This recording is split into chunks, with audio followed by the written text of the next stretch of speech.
The late-night hallway of the girls' hostel stretched out before Sara, a long corridor of shadows punctuated by the occasional flicker of a dying light.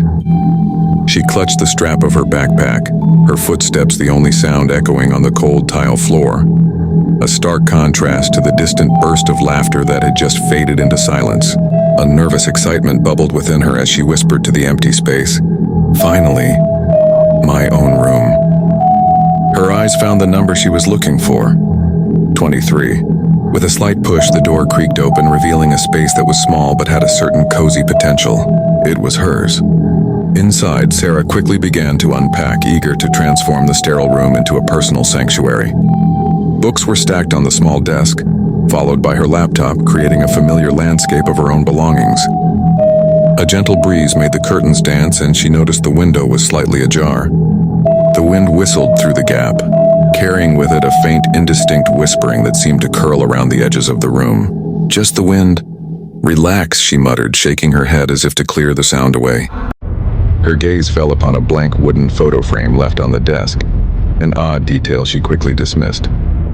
As she turned her back, a fleeting shadow darted behind the curtain, a movement so quick she missed it completely. Settling onto her bed with a book, she tried to lose herself in the story, but the room had other plans.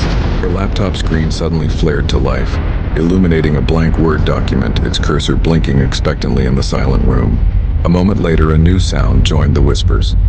Low, muffled thumping from the hallway, the slow, deliberate rhythm of someone walking. A jolt of alarm shot through Sara. The footsteps were too heavy, too measured to be another student. She rose from the bed, her heart starting to race, and crept toward the door. As her hand reached for the knob, the footsteps stopped. The handle rattled faintly, a brief metallic tremor, and then fell still. The wind outside howled, a lonely sound. "Hello, anyone there?" she called out, her voice trembling slightly. The only answer was silence. She grabbed her phone, hoping for a distraction, but the screen displayed a single damning phrase, no signal. Just then, the overhead light began to flicker violently, casting the room in a strobe of light and shadow. Her eyes darted to the bottom of the door, where she saw a dark shape move swiftly away from the threshold. Without a second thought, Sara slammed the lock into place. Immediately, the handle began to jiggle again, more forcefully this time. A loud, uneven breathing started right outside, a wet, ragged sound that seemed to crawl under the door. The curtain billowed violently as the window rattled in its frame.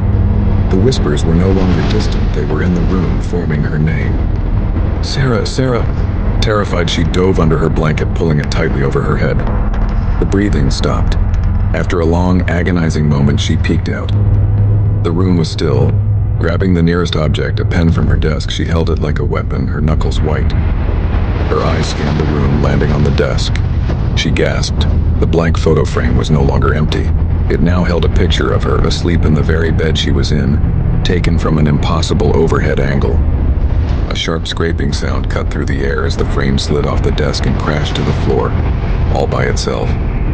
Her horrified gaze snapped to the doorway, where a tall, featureless figure cloaked in shadow materialized for a terrifying instant. A deafening bang echoed through the room as the door was thrown open, followed by an unnerving, absolute silence broken only by Sara's ragged, panicked breaths. Without a second thought, she grabbed her bag and ran. She sprinted down the hallway, the lights flickering chaotically above her, her frantic footsteps echoing in the void.